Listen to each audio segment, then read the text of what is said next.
Je m'appelle Anthony, j'ai 29 ans, et le jour où mes parents m'ont regardé dans les yeux et ont choisi un mensonge plutôt que leur propre fils a été le jour de ma mort. Ou du moins, la version de moi qui aspirait à leur amour est morte. Avant de vous raconter comment j'ai fini par tenir leur destin entre mes mains 13 ans plus tard, faites-moi une faveur, dites-moi dans les commentaires d'où vous regardez. C'est incroyable de voir jusqu'où ces histoires voyagent. Ça a commencé avec des lumières rouges et bleues. Si vous n'avez jamais été assis à l'arrière d'une voiture de police, laissez-moi vous dire que les sièges en plastique sont durs, froids, et sentent la sueur rance et le nettoyant industriel. J'avais 16 ans. Mes poignets étaient menottés derrière mon dos. Le métal mordait ma peau à chaque fois que la voiture heurtait un nid de poule, mais la douleur physique n'était rien comparée à la scène qui se déroulait sur la pelouse de mon lycée. Mon frère Jackson avait 14 ans. Il pleurait. Pas les larmes silencieuses et terrifiées de quelqu'un qui a fait une erreur, mais les gémissements bruyants et théâtraux d'un enfant qui savait exactement comment manipuler un public. Il était enveloppé dans le coûteux châle en cachemire de ma mère. Mon père, Richard, avait le bras autour de l'épaule de Jackson, regardant le policier avec un mélange d'indignation et de charme étudié. Je regardais à travers le verre renforcé. Je ne pouvais pas les entendre, mais je connaissais le scénario. J'avais vécu ce scénario toute ma vie. Jackson était l'enfant chéri. Il avait les yeux bleus, le sourire facile, les capacités athlétiques dont mon père se vantait au country club. J'étais Anthony, le discret, celui qui lisait des livres au lieu de lancer des ballons de football. Celui qui travaillait à temps partiel à la quincaillerie pour économiser pour une voiture parce que mes parents disaient qu'ils ne pouvaient pas se permettre de m'en acheter une. Juste avant d'acheter à Jackson une moto de cross toute neuve pour son anniversaire. Ce soir-là, Jackson et deux de ses amis, Brandon et Kevin, étaient entrés par effraction dans le bureau de l'administration de l'école. Ils ne faisaient pas juste une farce. Ils cherchaient la petite caisse gardée dans le coffre-fort du principal. Ils l'ont trouvée, l'ont fracassée et ont pris les $300 à l'intérieur. Mais ils ne se sont pas arrêtés là. Ils ont vandalisé la vitrine des trophées. Ils ont tagué les murs à la bombe de peinture. J'étais là parce que Jackson m'avait appelé. Il a paniqué quand l'alarme silencieuse s'est déclenchée. Il m'a appelé en hurlant, me suppliant de venir le chercher avant que les flics n'arrivent. Étant le grand frère responsable que mes parents exigeaient toujours que je sois, j'ai couru. J'ai couru jusqu'à l'école, haletant, terrifié pour lui. Je suis arrivé exactement au même moment que la police. Jackson a vu les gyrophares. Il m'a vu et, en une fraction de seconde, il m'a fourré le pied de biche dans les mains et a couru vers les policiers, les mains en l'air, criant que je l'avais forcé à le faire. Maintenant assis dans la voiture de police, je regardais ma mère, Eleanor, pointer un doigt tremblant vers moi. Elle ne me pointait pas du doigt pour dire « c'est mon fils ». S'il vous plaît, soyez doux. Elle me pointait du doigt comme si j'étais un monstre. Le policier a ouvert la portière et m'a fait sortir. Mes parents attendaient près de leur berline. Ils ne me regardaient pas. Ils regardaient à travers moi. « Nous sommes vraiment désolés, officier, dit mon père, sa voix dégoulinant d'une fausse humilité. Nous avons des problèmes avec Anthony depuis des années. Il est perturbé. Une mauvaise influence. Nous avons essayé de tenir Jackson à l'écart de lui, mais il a entraîné son petit frère là-dedans. Je suis resté là, abasourdi. Papa, Jackson m'a appelé. Il a l'argent dans sa poche en ce moment. Arrête de mentir, a claqué ma mère. Son visage s'est tordu d'une manière que je n'avais jamais vue auparavant. Ce n'était pas seulement de la colère. C'était de la haine. Elle s'est tournée vers le policier. Officier, Jackson est un bon garçon. Il est au tableau d'honneur. Il est le capitaine de l'équipe junior. Anthony. Anthony a toujours été jaloux. Il a forcé son frère à faire le guet. S'il vous plaît, ne laissez pas l'avenir de Jackson être ruiné à cause de la maladie de son frère. Maladie. C'est ainsi qu'elle a appelé mon existence. Le policier nous a regardés tour à tour. D'un côté, un adolescent de 14 ans en pleurs dans un châle en cachemire, flanqué de deux parents bien habillés et respectables.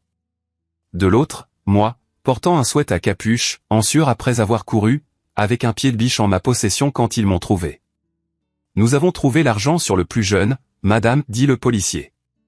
Mon cœur a bondi. La vérité. Enfin. Anthony le lui a donné pour qu'il le garde, a rapidement interjeté mon père. Il l'a menacé. Regardez-le, officier. Il est plus grand, plus âgé. Jackson était terrifié. La trahison m'a frappé comme un coup de poing dans l'estomac. Il savait. Il savait absolument que Jackson mentait. Jackson avait l'habitude de voler dans leur portefeuille, mais il blâmait toujours la femme de ménage ou prétendait l'avoir égarée. Mais ça, c'était un crime grave, et il me le mettait activement sur le dos pour sauver la réputation de Jackson. Parce que Jackson était l'investissement. J'étais juste le coup indirect. Ils ont réussi à calmer la police parce que j'étais mineur et que je n'avais pas de casier judiciaire. Et parce que mon père a laissé entendre qu'il connaissait le capitaine du commissariat par son club de golf, ils ont conclu un accord sur le champ, sur le trottoir. Jackson serait remis à leur garde avec un avertissement. Je serais emmené au poste pour être fiché, et mes parents devraient s'occuper des tribunaux pour mineurs. Le trajet jusqu'au poste a été silencieux. J'ai été fiché, mes empreintes ont été prises, et j'ai été mis dans une cellule de garde à vue. Je suis resté assis sur un banc en métal pendant 4 heures. Quand mes parents sont enfin venus me chercher, il était 3 heures du matin. Ils ne m'ont pas ramené à la maison. Mon père a conduit en silence. Ma mère regardait par la fenêtre. Jackson n'était pas dans la voiture. Il l'avait probablement déposé à la maison pour qu'il dorme dans son lit chaud. « Où allons-nous » ai-je demandé, ma voix rauque. « Silence » a sifflé mon père. Nous nous sommes arrêtés devant la maison, mais nous ne sommes pas entrés. Mon père est sorti, a ouvert le coffre et a jeté un sac poubelle noir sur l'allée. « Prends tes affaires » a-t-il dit. « Tu as 10 minutes. » Quoi? Je suis sorti de la voiture, les jambes tremblantes. « Papa, je ne l'ai pas fait. » Vous savez que je ne l'ai pas fait. Ma mère m'a enfin regardé. Ses yeux étaient froids. Des choses mortes. Peu importe ce que tu as fait ou pas fait, Anthony. Ce qui compte, c'est que la police a un rapport avec ton nom dessus. Si ça va au procès, Jackson est entraîné dedans. Son nom est sali. Il a des recruteurs qui viennent le voir jouer le mois prochain. Alors vous me sacrifiez, ai-je demandé, les larmes coulant enfin. Pour le football. Nous protégeons cette famille, a-t-elle crié. Tu as toujours été difficile. Tu es Mossad. Tu es ingrat. Et maintenant, tu es un criminel. Je ne suis pas un criminel. Tu le es ce soir, a dit mon père en regardant sa montre. Fais tes bagages. Nous t'emmenons chez ta tante Julie en Pennsylvanie. Tu vas vivre là-bas. Tante Julie. Je n'avais pas vu la sœur de papa depuis 5 ans. Il l'appelait toujours, elle et l'oncle Ben, des écutéreux et se moquait de leur style de vie. C'est à 3 heures d'ici. Et l'école? Et mon travail? Tu as perdu ton travail quand tu t'es fait arrêter, a dit mon père sans ménagement. Et nous avons déjà envoyé un email à l'école pour leur dire que tu es transféré pour des problèmes de comportement. C'est fini pour toi ici, Anthony. Je suis entré dans la maison. J'avais l'impression d'entrer chez un étranger. Je suis allé dans ma chambre, j'ai attrapé le sac poubelle et j'ai commencé à y jeter mes vêtements. J'ai pris mes manuels scolaires, mes quelques bons d'épargne que j'avais de ma grand-mère, et une photo de moi et de mon chien, Buster, qui était mort l'année dernière. Quand je suis redescendu, ma mère tenait mon téléphone portable. J'en ai besoin, ai-je dit. Les téléphones sont pour les gens qui font partie de cette famille, a-t-elle dit en le laissant tomber dans son sac à main. Julie et Ben n'ont pas une bonne réception de toute façon. Tu n'en auras pas besoin. C'est à ce moment-là que j'ai réalisé que ce n'était pas juste une punition. C'était un exil. Ils me rayaient de leur vie. J'étais la tache sur le tableau parfait de la famille Stevens, et ils me blanchissaient. Je suis remonté dans la voiture. Je n'ai pas regardé la maison en arrière. Je n'ai pas regardé la fenêtre de Jackson où je savais qu'il était probablement en train de regarder. Jetant un œil à travers les stores, soulagé que son bouclier ait fonctionné. Le trajet jusqu'en Pennsylvanie a été le plus long de ma vie. J'étais assis sur la banquette arrière, regardant les lumières de la ville s'estomper dans l'obscurité de l'autoroute, puis dans le noir profond et d'encre de la campagne. Je me sentais petit. Je me sentais jetable. Mais alors que le soleil commençait à se lever sur les collines de Pennsylvanie, quelque chose d'autre a commencé à bouillonner en moi. Ce n'était plus de la tristesse. C'était de la rage. Une rage froide et dure. Il pensait qu'il m'enterrait. Il pensait qu'il me jetait comme un déchet. Il ne réalisait pas qu'il plantait une graine. Le crissement du gravier sous les pneus de la Mercedes de mon père était le seul son au monde. Nous nous sommes arrêtés devant une ferme qui ne ressemblait en rien à la maison coloniale bien entretenue dans laquelle nous vivions. C'était une modeste maison en planches blanches avec un porche qui avait besoin d'une couche de peinture. Une immense grange se tenait sur le côté, et l'odeur de la terre humide et du bétail m'a frappé dès que j'ai ouvert la portière. Oncle Ben et tante Julie attendaient sur le porche. Ils avaient l'air fatigués, usés par des années de dur labeur, mais leurs yeux étaient différents de ceux de mes parents. Ils étaient inquiets, oui, mais ils n'étaient pas froids. Mon père n'a même pas coupé le moteur.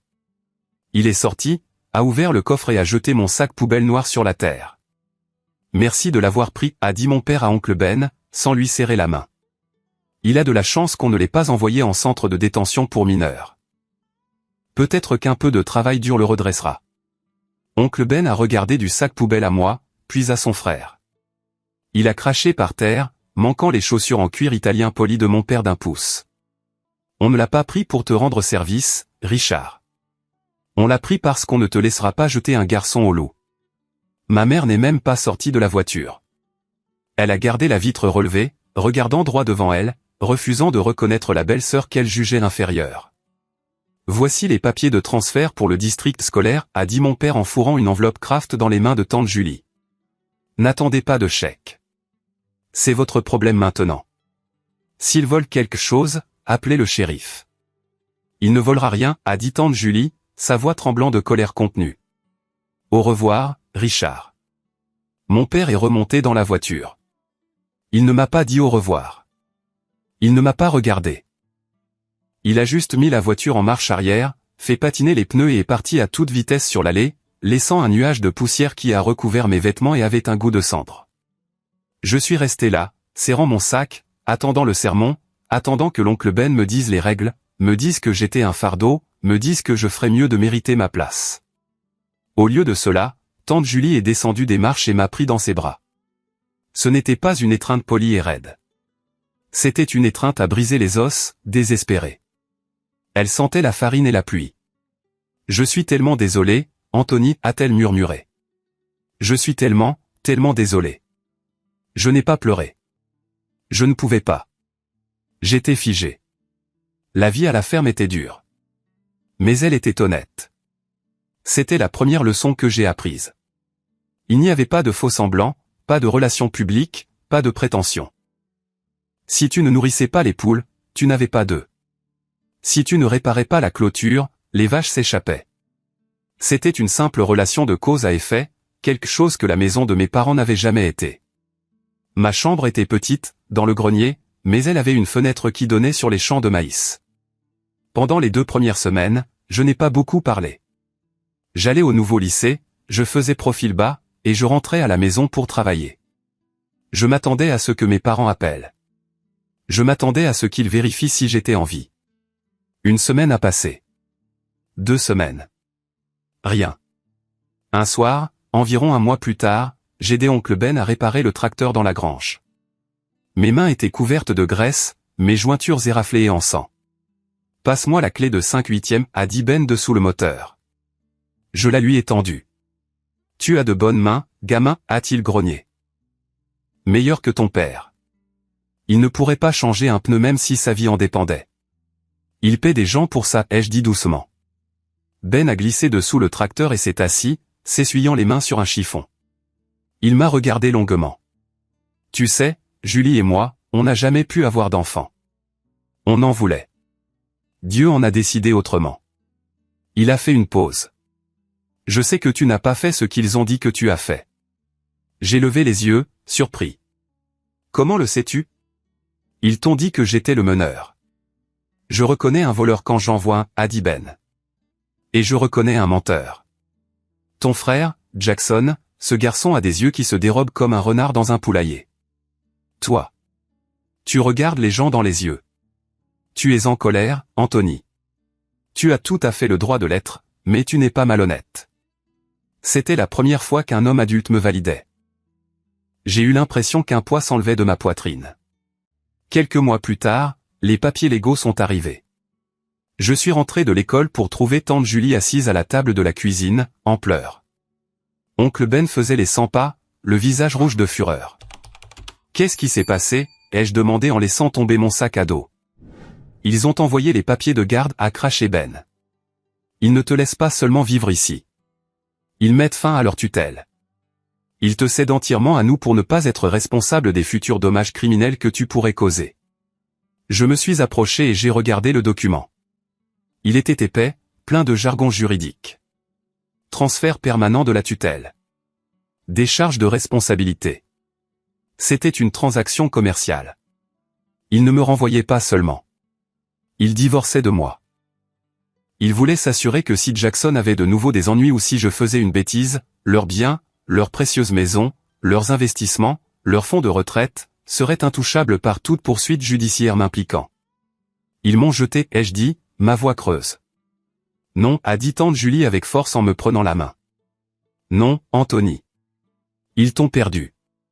Il y a une différence. Et nous t'avons trouvé. J'ai signé les papiers. Je l'ai fait sans hésitation.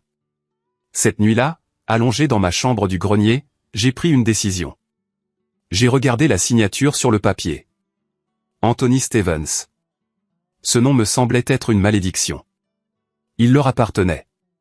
Il appartenait aux gens qui accordaient plus de valeur à une veste d'équipe universitaire qu'à leur propre chair et leur propre sang. Je me suis souvenu de ma grand-mère, la mère de mon père. Elle était décédée quand j'avais 10 ans. Elle était une Vance avant d'épouser mon grand-père. C'était une femme forte, une femme partie de rien qui s'était bâtie une vie. Elle était la seule qui avait jamais tenu tête à mon père. J'ai juré sur le champ que dès que j'aurais 18 ans, je tuerais Anthony Stevens. Je deviendrais Anthony Vance. Les 2 années suivantes ont été un tourbillon de travail et d'études. Je me levais à 4h30 pour les corvées. J'allais à l'école, je restais tard pour l'équipe de débat, je rentrais, je faisais d'autres corvées et j'étudiais jusqu'à minuit. Je suis devenu obsédé par le droit. J'ai lu tous les livres de la bibliothèque locale sur la justice pénale. Je voulais comprendre le système qui avait permis à mes parents de me faire ça. Je voulais comprendre comment manier le pouvoir pour que personne ne puisse plus jamais me rendre impuissant. Je n'avais pas de téléphone, donc je ne voyais pas les réseaux sociaux de Jackson. Mais les nouvelles voyages. J'ai entendu par un cousin que Jackson s'était fait virer de l'équipe de football pour avoir bu. Puis j'ai entendu qu'il avait accidenté la voiture que mes parents lui avaient achetée. Mes parents ont tout étouffé, bien sûr. L'éducation par le carnet de chèques. Quand j'ai obtenu mon diplôme de fin d'études secondaires, j'étais major de ma promotion. Mes parents ont été invités. Tante Julie a envoyé l'invitation avec une note manuscrite. Ils ne sont pas venus. À la place, j'ai regardé dans la foule et j'ai vu oncle Ben portant son seul bon costume qui sentait la naphtaline et tante Julie pleurant dans un mouchoir. Ils applaudissaient plus fort que n'importe qui d'autre. Il a plu cet après-midi-là. Après la cérémonie, je suis resté sur le parking avec mon diplôme. Ben et Julie sont allés chercher le camion. J'ai laissé la pluie tremper ma toge. Je l'ai laissé laver le dernier espoir que j'avais secrètement nourri. L'espoir stupide et enfantin que peut-être, juste peut-être, ma mère apparaîtrait au dernier rang. Elle n'est pas venue. J'ai regardé les collines de Pennsylvanie. J'ai regardé mes mains, calleuses du travail à la ferme. Au revoir, Anthony Stevens, ai-je murmuré à la pluie. J'allais à l'université avec une bourse d'études complète. J'allais devenir avocat, et j'allais m'assurer qu'un jour, quand le monde me verrait, il ne verrait pas le garçon qui a été mis à la porte avec un sac poubelle. Il verrait une force de la nature. 13 ans, c'est le temps qu'il faut pour construire une forteresse autour de son cœur. J'ai traité ma vie comme une campagne militaire. L'université était le camp d'entraînement. La faculté de droit était le champ de bataille. J'ai fréquenté Penn State, puis l'université de Pennsylvanie pour le droit. J'ai eu 2 emplois tout le temps, barman la nuit et assistant juridique dans une clinique d'aide juridique le jour. Je ne faisais pas la fête. Je ne sortais pas beaucoup. J'avais un objectif unique, le succès. J'ai légalement changé de nom le jour de mes 18 ans. Quand le juge a frappé de son marteau et m'a déclaré Anthony Vance, je me suis senti plus léger. J'ai envoyé une copie de l'ordonnance du tribunal à la maison de mes parents. Elle a été retournée à l'expéditeur, non ouverte. Après la faculté de droit, je ne me suis pas tourné vers le droit des sociétés où l'argent était facile. Je me suis lancé dans la défense pénale, en me concentrant spécifiquement sur les affaires de mineurs et la criminalité en col blanc. Un mélange étrange, disaient les gens, mais cela avait un sens parfait pour moi. Je voulais sauver les enfants qui étaient piégés, et je voulais savoir exactement comment les riches et les corrompus cachaient leur saleté. J'étais bon. Effroyablement bon. J'avais un instinct pour trouver le fil lâche dans le dossier d'un procureur et tirer jusqu'à ce que tout s'effondre. Je suis devenu associé junior chez Harrison & Partners à Philadelphie à 27 ans. À 29 ans, j'étais le plus jeune associé principal de l'histoire du cabinet.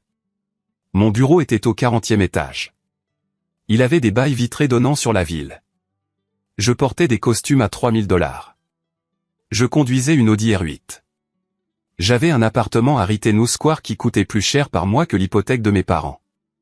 Mais je n'ai jamais oublié la ferme. J'envoyais un chèque à oncle Ben et tante Julie tous les mois. Assez pour réparer le toit, assez pour acheter un nouveau tracteur, assez pour embaucher de l'aide afin que Ben puisse reposer son dos endolori. Ils ont essayé de le retourner au début, mais je leur ai dit que ce n'était pas un cadeau. C'était un paiement rétroactif pour m'avoir sauvé la vie. Je gardais un œil sur la famille Stevens, pas directement, mais par l'intermédiaire d'un détective privé que j'avais engagé. Appelez ça de la paranoïa ou appelez ça connaître son ennemi. Les rapports étaient satisfaisants d'une manière sombre. Jackson avait sombré. Sans moi pour servir de bouc émissaire, la dynamique familiale avait changé. Jackson est devenu le centre de leur univers, et il les a vidés de leur substance. Il a été renvoyé de l'université 2 fois. Il a mis une fille enceinte, l'a épousée et a divorcé 6 mois plus tard. Une bataille de garde désordonnée où mes parents ont dépensé $50 000 en avocat pour essayer d'obtenir des droits de visite pour un petit enfant qu'ils ont finalement ignoré. Jackson n'a jamais gardé un emploi plus d'1 an. Mon père, Richard, a dû tirer les ficelles pour le faire entrer dans une entreprise de construction de taille moyenne en tant que responsable des achats. C'était un poste pour lequel il était lamentablement sous-qualifié, mais le népotisme est une drogue puissante. Puis est arrivé le gros coup. Le rapport du détective a atterri sur mon bureau un mardi matin. Sujet, Jackson Stevens. Incident, détournement de fonds. Jackson n'avait pas seulement volé de la petite caisse cette fois-ci. En 2 ans, il avait détourné près de $250 000 de l'entreprise de construction vers un compte fictif pour financer sa dépendance aux jeux en ligne et une entreprise de style de vie qui n'existait pas. L'entreprise de construction ne le licenciait pas seulement. Il portait plainte. Des accusations fédérales. Fraude électronique, détournement de fonds. Et voici le clou du spectacle, mes parents étaient ruinés. Les notes du détective étaient détaillées. Richard et Eleanor avaient tout hypothéqué pour sauver les apparences. Ils avaient réhypothéqué la maison pour payer les précédents problèmes juridiques de Jackson et son divorce. Ils avaient vidé leur compte de retraite pour investir dans les idées d'entreprise ratées de Jackson. Ils vivaient à crédit et de la sécurité sociale. Ils ne pouvaient pas se permettre un avocat de la défense de haut vol. Et Jackson risquait 10 à 15 ans de prison fédérale. Je suis resté assis dans mon fauteuil en cuir, regardant les photos de Jackson. Il avait l'air bouffi, le visage rouge, terrifié. Il ressemblait à son père. J'ai fait pivoter mon fauteuil pour regarder la ville. J'ai pris une gorgée de mon expresso. Karma, ai-je murmuré. Tu as pris ton temps, mais tu es enfin arrivé. Je ne me sentais pas heureux. Je ne me sentais pas triste. Je ressentais une précision froide et clinique. C'était une affaire. Et pour la première fois en 13 ans, la famille Stevens était sans défense. J'ai appuyé sur le bouton de l'interphone sur mon bureau. Sarah. Oui, Monsieur Vance, a répondu ma parajuriste. Libérez mon emploi du temps pour vendredi après-midi. J'ai le sentiment que nous allons recevoir un appel pour une consultation. Une grosse. La plus grosse de ma vie. Je savais qu'il viendrait chez Harrison & Partners. Nous étions les meilleurs de l'État pour les crimes financiers.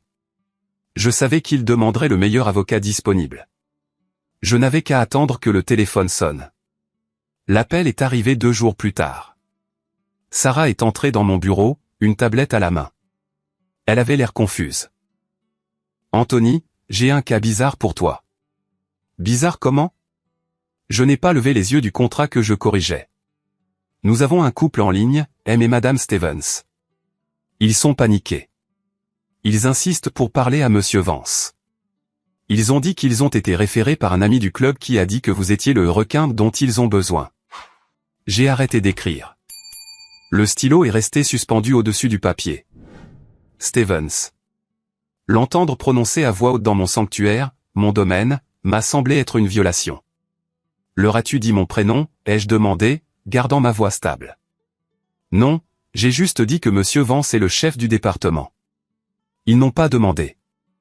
Ils ont juste continué à parler de leurs actifs, de comment l'argent n'est pas un problème, bien que leur vérification de crédit ait immédiatement signalé un problème, au passage, et de comment leur fils est piégé par une entreprise corrompue. Piégé, ai-je répété. Bien sûr. Veux-tu que je les passe à un associé?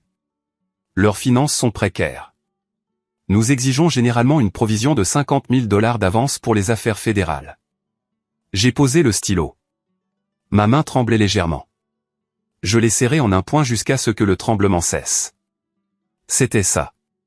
C'était le moment dont j'avais fantasmé 1000 fois dans l'obscurité de ma chambre du grenier à la ferme. Non, ai-je dit. Prends leur rendez-vous.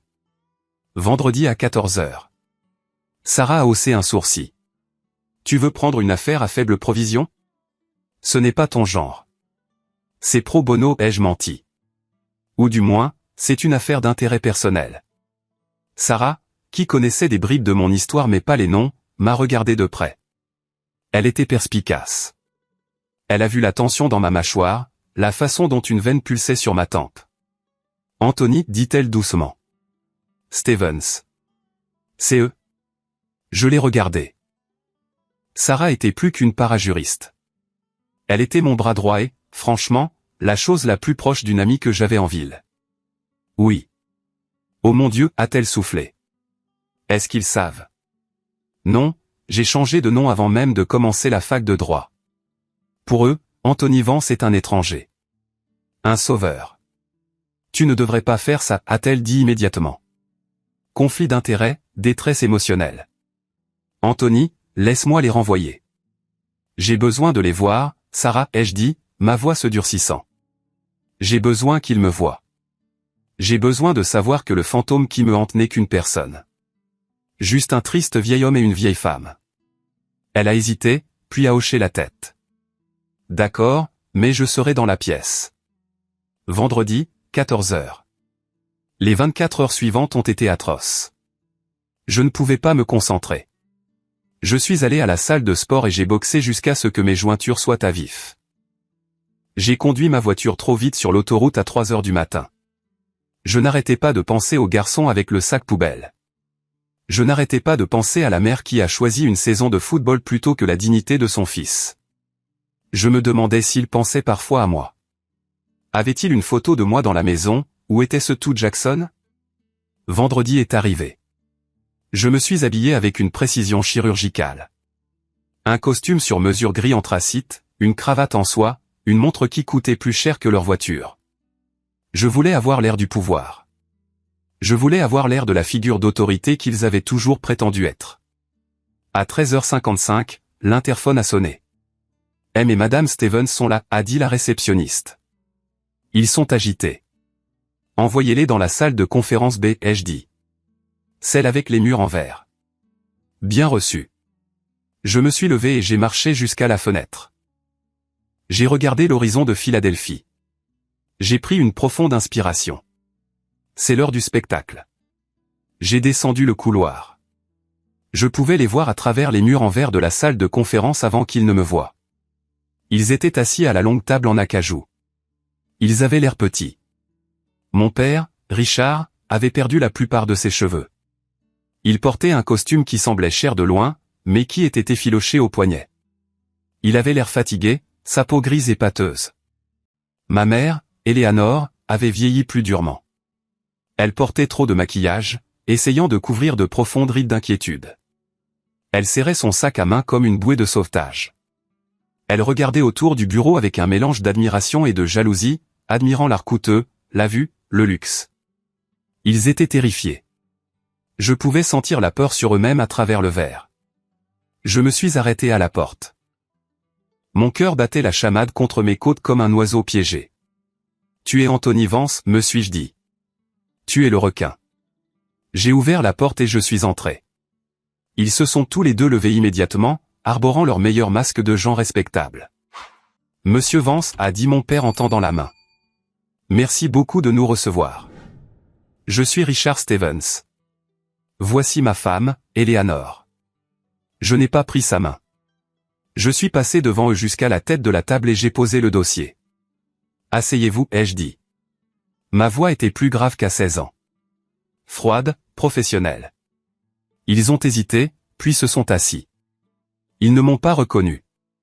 Pourquoi l'auraient-ils fait? Ils ne m'avaient pas vu depuis que j'étais un adolescent maigrichon dans un sweat à capuche. Maintenant, j'étais un homme aux larges épaules avec une barbe et un nom différent.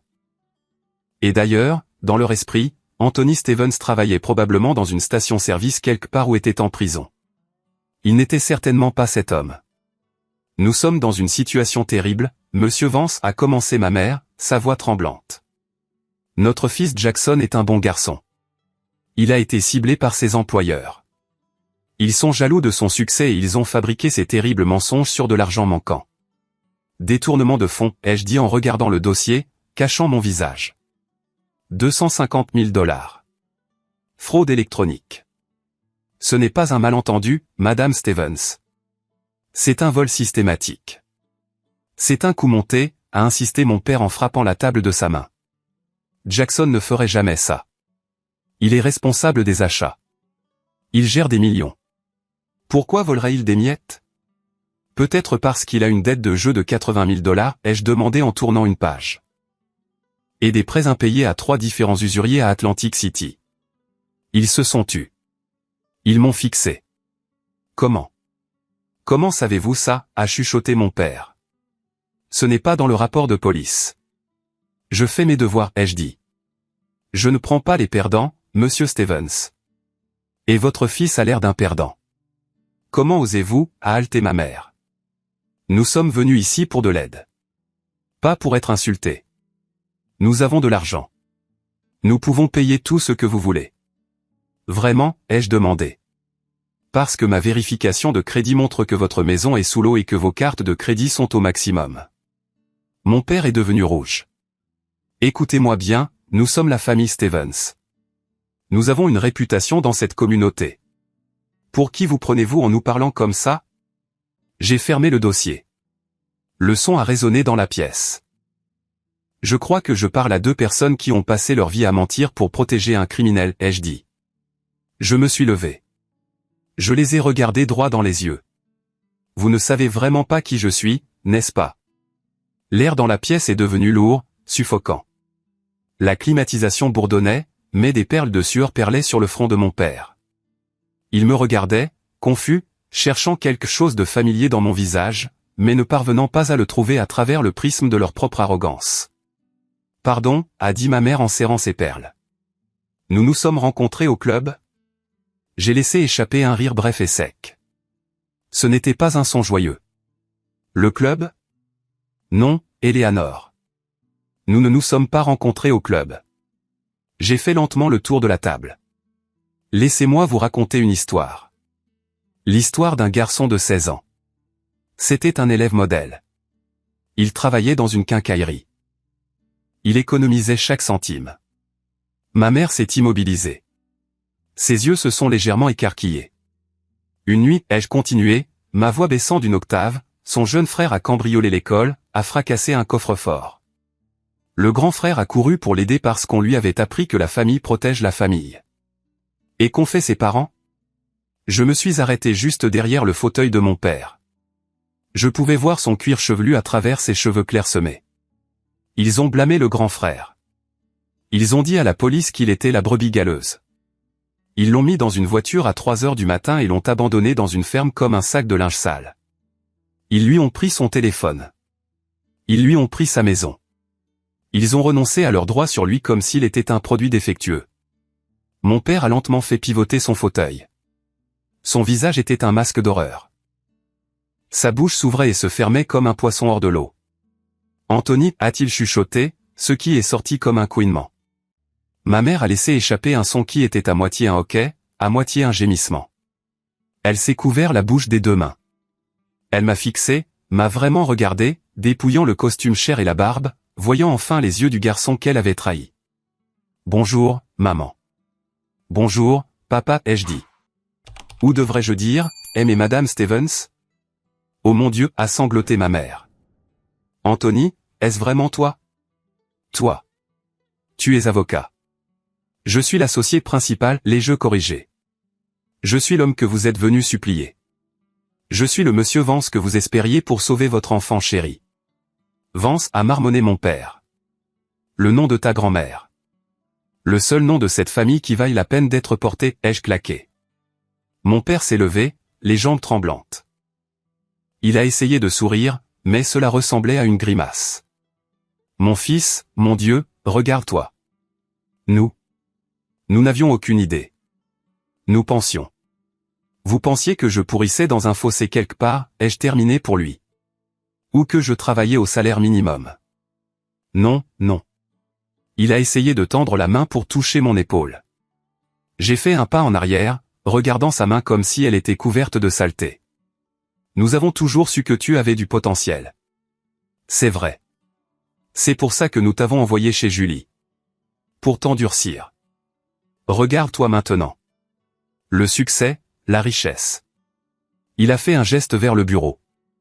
Nous avons fait ça pour toi. C'était de l'amour vache. Je l'ai fixé, incrédule.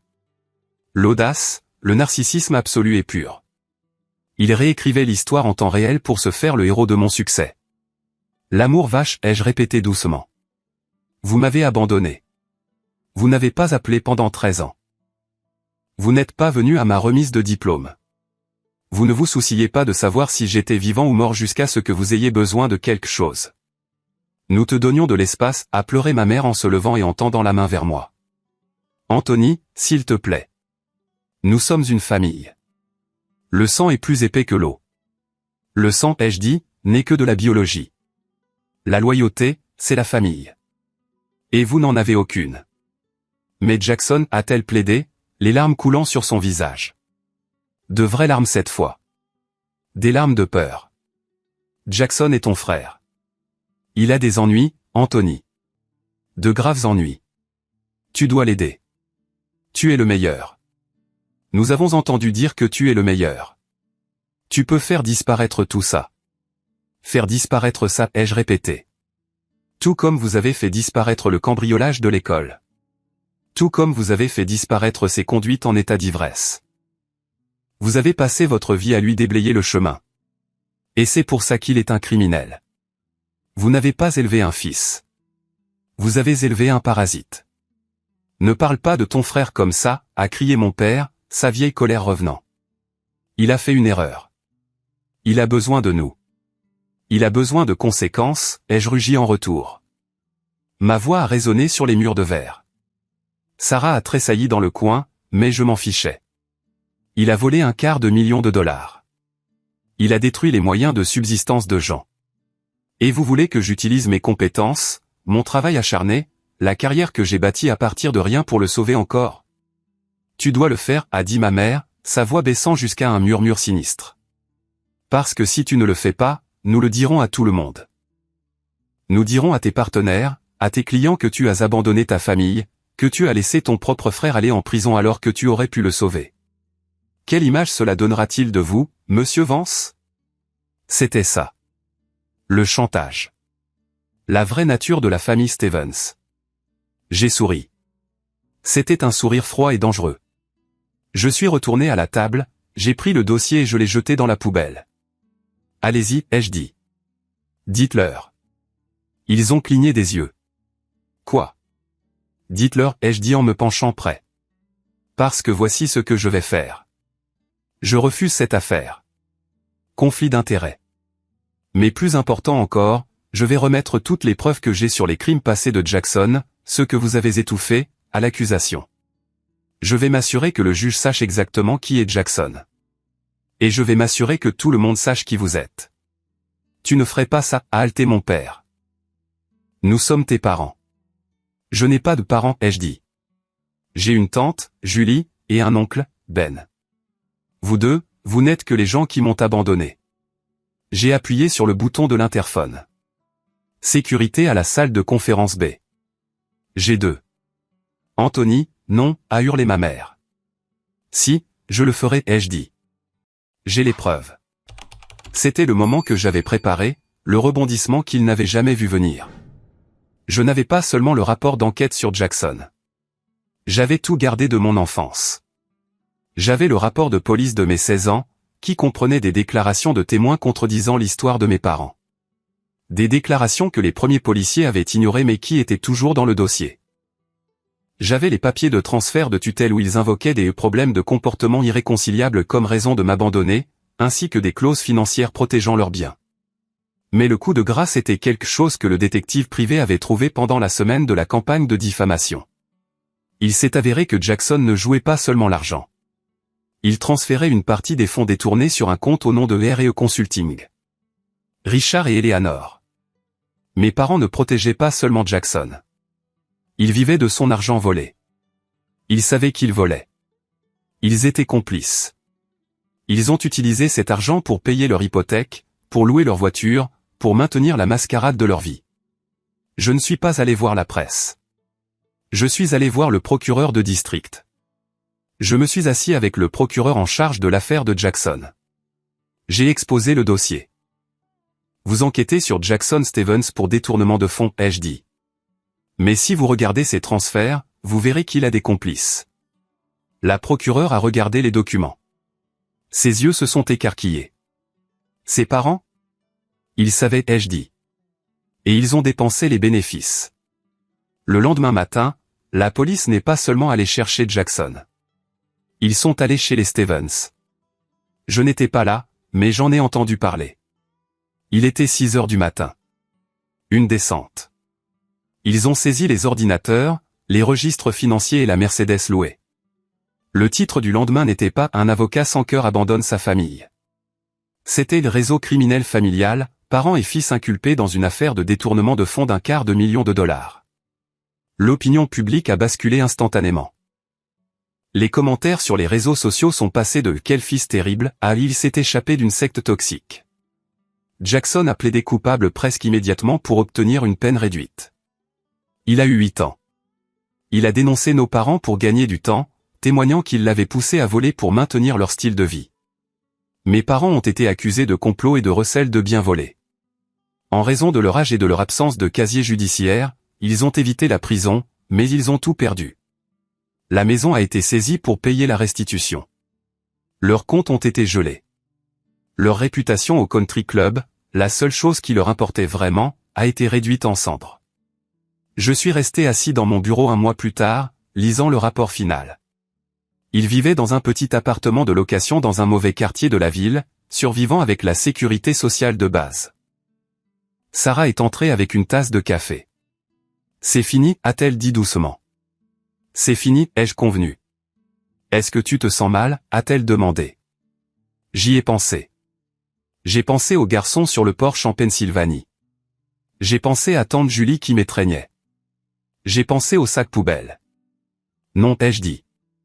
Je me sens vengé. J'ai sorti mon carnet de chèques. J'ai écrit un chèque d'un montant substantiel. Envoie ça à tante Julie, ai-je dit. Dis-lui d'acheter le terrain voisin qu'elle a toujours voulu. Dis-lui. Dis-lui que la récolte est arrivée en avance cette année. J'ai fait pivoter mon fauteuil pour regarder la ville une dernière fois. La tempête était passée. Le soleil revenait. Et pour la première fois de ma vie, j'étais vraiment, complètement, Anthony Vance. Le son du marteau d'un juge est généralement sec. Un point de ponctuation qui termine une phrase. Mais lorsque le juge Miller l'a abattu sur l'affaire de Jackson, cela a sonné comme un mur qui s'effondre. Le mur qui avait séparé ma famille de la réalité pendant 13 ans s'était finalement effondré. J'étais assis au fond de la salle d'audience fédérale. Je n'étais pas là en tant qu'avocat. J'étais là en tant que membre du public. Je regardais la nuque de mes parents. Ils étaient assis au 2e rang, affalés. Ils ne se tenaient pas la main. Ils ressemblaient à 2 étrangers attendant un bus sous la pluie. Jackson se tenait devant le banc des juges. Il ne portait pas sa veste d'équipe universitaire ou les costumes italiens que mon père lui achetait. Il était dans une combinaison orange de taille trop grande. Ses cheveux, habituellement parfaitement coiffés, étaient gras et plats. Il avait l'air petit. Il ressemblait exactement à ce qu'il était, un homme de 27 ans à qui on n'avait jamais dit non jusqu'à ce que le FBI défonce sa porte. Monsieur Stevens, dit le juge Miller en regardant par-dessus ses lunettes. Vous avez plaidé coupable de fraude électronique et de détournement de fonds. Vous avez volé les personnes même qui vous ont donné une chance. Et dans votre témoignage, vous avez admis qu'une partie de ces fonds a servi à maintenir le style de vie de vos parents. Jackson a hoché la tête. Il n'a pas regardé nos parents. En fait, sa stratégie de défense avait été le coup de grâce pour eux. Pour obtenir une peine plus légère, l'avocat commis d'office de Jackson avait dépeint Richard et Eleanor comme les cerveaux, affirmant que Jackson avait été poussé à commettre des crimes financiers pour payer leurs dettes. L'enfant chéri avait cannibalisé ses créateurs pour sauver sa propre peau. C'était poétique d'une manière sombre et tordue. Je vous condamne à 8 ans de prison fédérale, a déclaré le juge, suivi de 3 ans de liberté surveillée. Vous êtes également condamné à payer l'intégralité de la restitution. Il n'y a pas eu de halètement, pas de cris dramatiques, juste un silence lourd et suffocant. Ma mère n'a pas pleuré. Elle a juste fixé le sol. Elle savait qu'il n'y avait pas d'argent pour la restitution. La maison était déjà partie. Je me suis levé et je suis sorti avant que les huissiers n'emmènent Jackson. Je n'avais pas besoin de le revoir menotter. J'avais assez vu cette image dans mes cauchemars, sauf que dans mes rêves, c'était moi. Je suis sorti dans l'air vif d'automne de Philadelphie. La ville semblait plus lumineuse. Le bruit de la circulation ressemblait à de la musique. J'ai sorti mon téléphone et j'ai composé un numéro que j'avais mémorisé mais que j'appelais rarement pendant la journée de travail. Au lieu de cela, j'ai conduit pendant 3 heures vers l'ouest, dans les collines de Pennsylvanie. Sarah était assise sur le siège passager, regardant les feuilles changer de couleur. Elle s'est penchée et m'a serré la main. « Ça va ?» a-t-elle demandé. « Je vais mieux que bien » ai-je dit. « Je suis libre. » Quand nous sommes arrivés à la ferme, la transformation était évidente. Le chèque que j'avais envoyé, l'argent de la récolte, avait été bien utilisé. La grange avait un nouveau toit en métal qui brillait au soleil couchant. Les clôtures étaient réparées. Il y avait un nouveau tracteur garé près de la remise. Mais la maison était exactement la même. La même peinture blanche écaillée, la même balançoire sur le porche, la même odeur de fumée de bois. Oncle Ben et tante Julie attendaient. Cette fois, il n'y avait pas de gêne. Tante Julie s'est précipitée en bas des marches et m'a presque plaqué au sol. Elle m'a serré dans ses bras comme si j'étais encore ce garçon de 16 ans avec le sac poubelle, essayant de me protéger du monde. « Regarde-toi » dit-elle en reculant et en me prenant le visage entre ses mains. « Tu as l'air fatigué, Anthony. »« Les avocats sont toujours fatigués, tante Julie » ai-je souri. Voici Sarah. Sarah, qui était habituée aux salles de conseil des gratte-ciel et aux requins des entreprises, a semblé instantanément à l'aise. Elle a serré la main de Ben et a étreint Julie. « C'est si agréable de rencontrer enfin les personnes qui ont fait d'Anthony ce qu'il est » a dit Sarah. Cette phrase a flotté dans l'air. Les personnes qui ont fait d'Anthony ce qu'il est. Elle ne parlait pas de mes parents biologiques. Elle parlait des personnes qui m'ont appris l'intégrité. Le dîner ce soir-là était un rôti de bœuf et de la purée de pommes de terre. Nous étions assis à la table en chêne marquée de cicatrices dans la cuisine. C'était un contraste saisissant avec les dîners stériles et silencieux de mon enfance, où ma mère critiquait mes manières à table et mon père vérifiait ses actions sur son BlackBerry. Ici, il y avait des rires. Il y avait du bruit. Ben racontait des histoires sur les voisins. Julie interrogeait Sarah sur la vie en ville. À mi-repas, Ben a posé sa fourchette et m'a regardé. On a entendu parler du procès, dit-il doucement. Le silence s'est fait à table. C'est fini, ai-je dit. Jackson a eu 8 ans. Et Richard et Eleanor, a demandé Julie.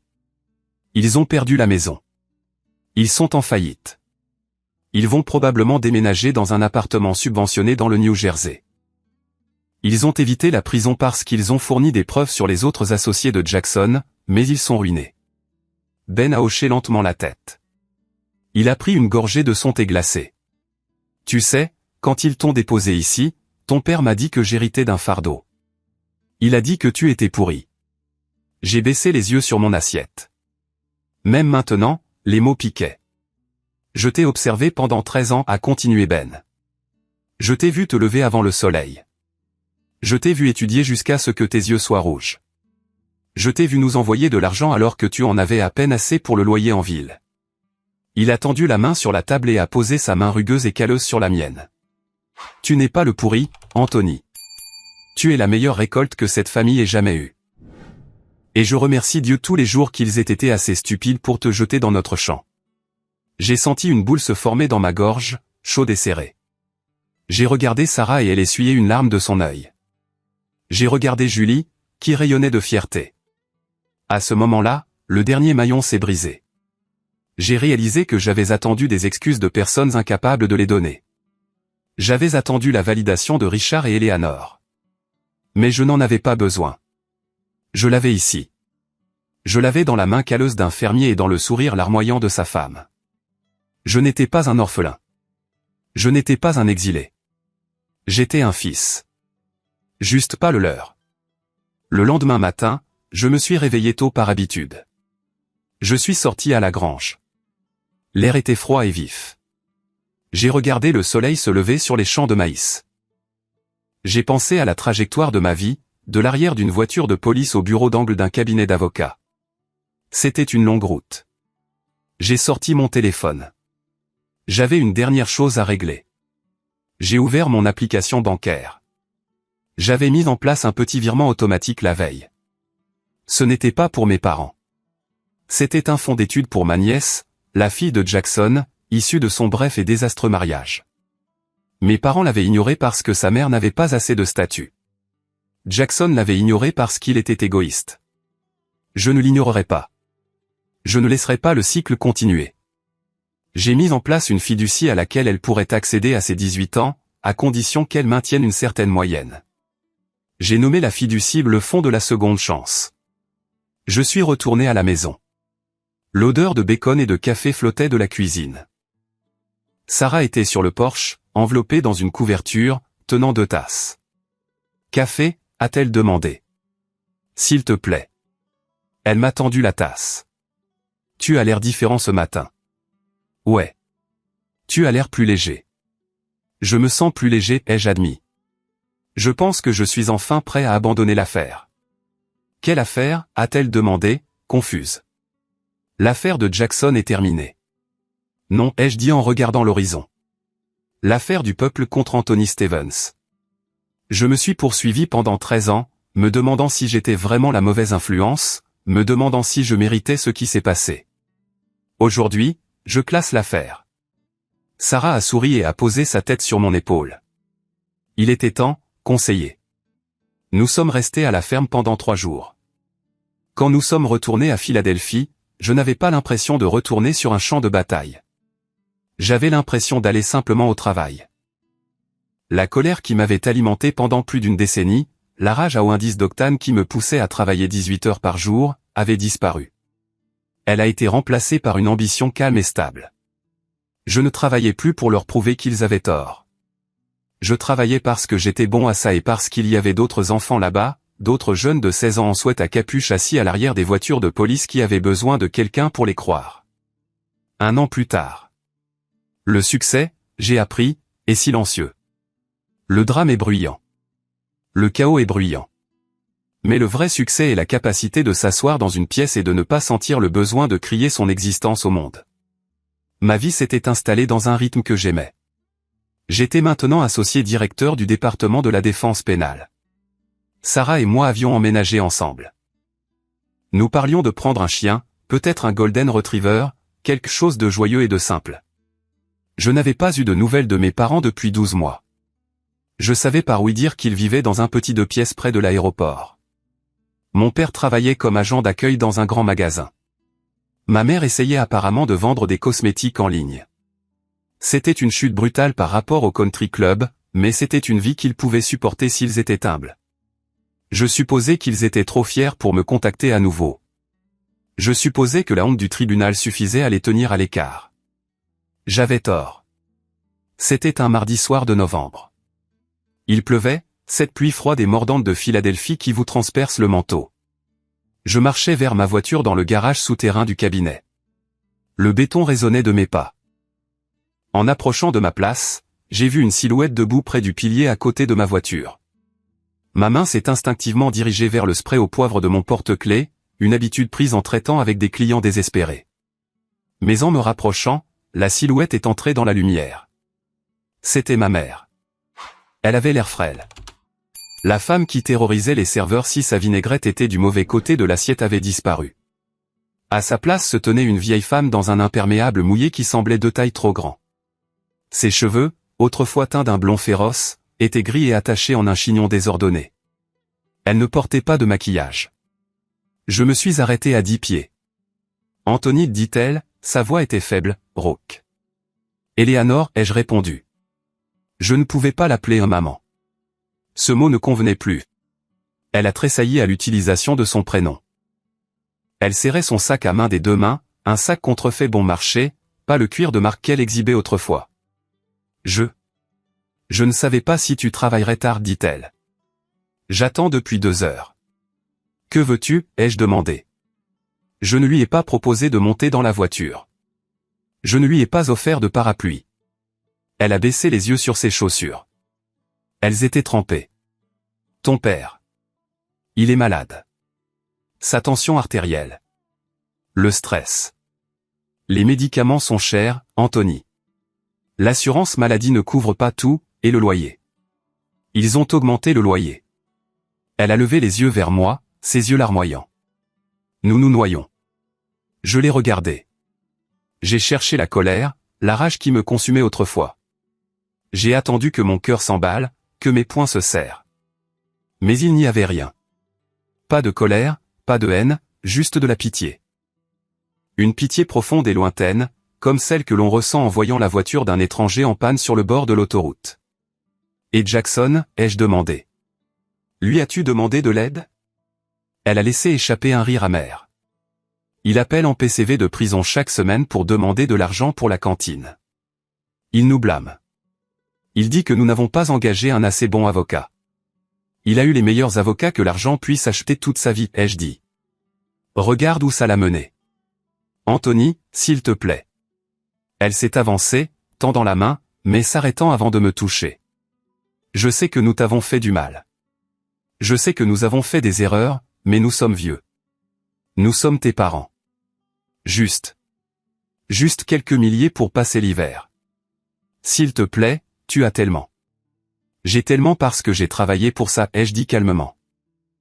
J'ai tellement parce que quand vous m'avez jeté avec un sac poubelle, je ne me suis pas recroquevillé pour mourir. J'ai construit quelque chose. Je sais, a-t-elle sangloté. Je sais. Et je suis désolé. Je le suis. Je suis monté dans la voiture et j'ai fermé la portière. Le son était solide. Final. J'ai démarré le moteur. À travers la vitre striée de pluie, je la voyais debout, tenant la carte de visite, l'air petite et vaincu sous la dure lumière fluorescente du garage. J'ai reculé et je suis parti. Je n'ai pas regardé dans le rétroviseur. En sortant du garage et en m'engageant dans les rues pluvieuses de Philadelphie, une chanson est passée à la radio. C'était entraînant, quelque chose de plein de vie. J'ai monté le volume. J'ai pensé à la question que les gens posent souvent aux victimes de traumatismes familiaux. Peut-on jamais vraiment guérir? La réponse est oui.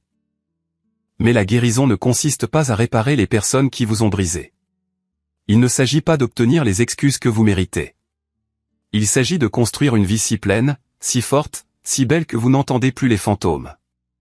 Mes parents voulaient un enfant chéri. Ils l'ont eu. Ils ont créé une statue d'or. Et comme toutes les idoles, elle était creuse, et elle les a écrasées quand elle est tombée. J'étais la pierre qu'ils ont rejetée. Le rocher brut et non poli qu'ils ont jeté dans le champ. Mais la pierre endure. La pierre construit des fondations. Et sur cette pierre, j'ai bâti un château. Je suis arrivé à la maison. Les lumières de mon appartement étaient chaudes et accueillantes. Je pouvais voir la silhouette de Sarah à la fenêtre. J'ai garé la voiture, j'ai pris une profonde inspiration d'air froid et humide, et j'ai souri. J'étais à la maison.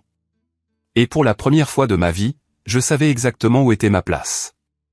Ah, sí, te llevo así. Con esto está más que sobrado para las antorchas. Ah, es verdad, yo también necesito antorchas. Espera un poco. ¿Tengo esto nada más de coso, de carbón? Acá hay otro. Tengo que ir a minar, totalmente. Necesito ir a minar, pero no tengo nada de recursos. Vale. Estoy muy seco, muy seco. Aparte he repartido todo lo que tenía. Entonces me quedé sin nada. Todos me pedían, ¿cómo se llama? Me pedían antorchas, carbón, todo. Y vale, me quedé sin cosas. Pero ahora voy a juntar. Vale, ahí yo llevo antorchas también, ¿eh? Voy a llevar así, más o menos. Y me quedo con ese carbón. Y voy a llevar la madera para de Blacky. Vale, ¿dónde va madera, madera, madera? Madera, así. Vale, con eso pienso que está bien. Vale, ahí voy. TP de Blacky. ¡Let's go! Dice Marquitos. ¿Sabes que lo malo toma de Blacky? Ahí te doy madera. Dice... Ah, pará, necesito un poco. Dame un poquito, dame 4. Necesito una mesa de crafteo de Blacky, por las dudas. Si me hace una mesa de crafteo sería un golazo. Dice... ¿Por qué me olvidé? No tengo, ¿no? No. ¿Sabes qué es lo malo? Yo tengo. Gracias. Bueno, gracias. Excelente, Blacky, let's go. Te sigo entonces. Te sigo, let's go. Tengo miedo. Encima de noche, Blacky. Encima de noche. Terrible. Y yo con armadura... Ah, yo tengo la de diamante. Porque me la regaló Paulo. No me jodas. Vale, Marquitos dice... ¿Sabes qué es lo malo del simulador en el que estoy? No tengo ni idea. Que al igual que la vida real no pesco una chota... Marquitos, qué triste, qué triste. Demasiado realista para mi gusto. Marquitos, toda la gente que conozco acá en Uruguay que ha pescado no pesca un carajo, así te lo digo. Cuesta una banda pescar. Dice, faltó lo importante para defendernos. ¿Una espada? Yo tengo una espada de diamante, ¿eh? Una espada de diamante sin encantar. Pero no tengo más nada de Blacky. No tengo más nada, pues no tengo mesa de encantamientos, no tengo nada. Vale, voy con vos. Voy con vos porque no me quiero quedar solo ahí en la cueva. No me jodas. Todavía me va a matar algo. Vale, ya están todos los mobs ahí rompiendo los cocos. Vale. No, terrible, Marquitos. Pero bueno, al menos estás bien, Marquitos. No te están flameando. Pensá positivo. Pensá positivo, no me jodas. Al menos jugar al LOL y dejarlo tiene sus cosas buenas, ¿eh? Yo me acuerdo cuando lo dejé, me sentía diferente. Cuando lo desinstalé, en aquella época a mí me afectaba la psiquis. Y fue otra persona, ¿vos sabés? Que dije, wow, otro mundo. Otro mundo. Por lo menos los primeros 4 meses era feliz. Después lo empecé a extrañar un poco. ¿Vale? ¿Qué es esto? ¡Ah, no me jodas! ¿Y esto? Es un escudo. Eso de... Ay, ¿cómo? No me acuerdo cómo se hace. No tengo ni idea. Gracias, de Blacky God. Vale, esto sería así, ¿no? Ok. Vale. Muy buena idea. ¡Ay! Yo tengo comida igual. Tengo 49 panes. Toma, yo te doy panes. Te doy así. A ver. Para poco. A ver, toma. No te puedo dar 200 porque me cago de hambre. Pero... Toma. Ahí te doy los panes de Blacky. Alimentan más. Dice, hace día para no morir de una. Vale, listo, vamos. Let's go. Let's go. Está la Buster. No me da miedo. Espero encontrar una cueva recontra pro de Blacky. A ver qué podemos encontrar. Vamos. Vamos a la zona secreta. Let's go. Let's go. Qué triste, Marquitos. Acá podés pescar en Minecraft, ¿eh? Podés pescar, así que si querés venir, estás invitado, Marquitos. Estás invitado, se puede pescar y acá sí pescas. A diferencia de esos juegos. Acá cuesta, pero pescas. Al principio cuesta. Después pescar recolino. Vale. Entró Javito. Se pica el server. Let's go. Let's go, Javito. Vale. Oh, mirá lo que es esta cueva. No me jodas. ¡Oh! La tiene al lado de la casa. No. Esto es gigante. Cambió una Insta. Dice Insta, Javito. ¿Cómo andás? Espero que estés God. Vale. Hoy es día Minecraft. Hoy es día Minecraft para renovar el key del LOL. Así vuelvo con todo y lo recontra farmeo a la botlane. Vale. Allá hay algo de madera, de Blacky. Allá hay algo de madera, no me jodas. Si tiene una luz. No, allá hay una cueva. No. Está lleno de monsters. Yo tengo una espada y sé cómo usarla. Voy a bajar. Vale, mata al monster. Voy a matar al monster. No, que... No, que cambió una banda el Minecraft, amigos. Cambió una banda el Minecraft. Con el tema de las cuevas. Antes las cuevas eran mucho más crotas. Ahora la arreglaron una banda. ¿Qué es esto? ¿Dónde pinta aventura? Dice. Venite con nosotros, Javito. Estamos en una cueva re loca. Estamos buscando cosas. Mandate P. Vale, pero venite preparado porque acá hay monsters. Hay de todo. ¿Para dónde está la madera que yo vi recién? ¿Dónde está? La acabo de perder de vista. Era para el otro lado, ¿no? A ver. Que se haga escudito. Ah, hacete un escudo, Javito. Javito Pro.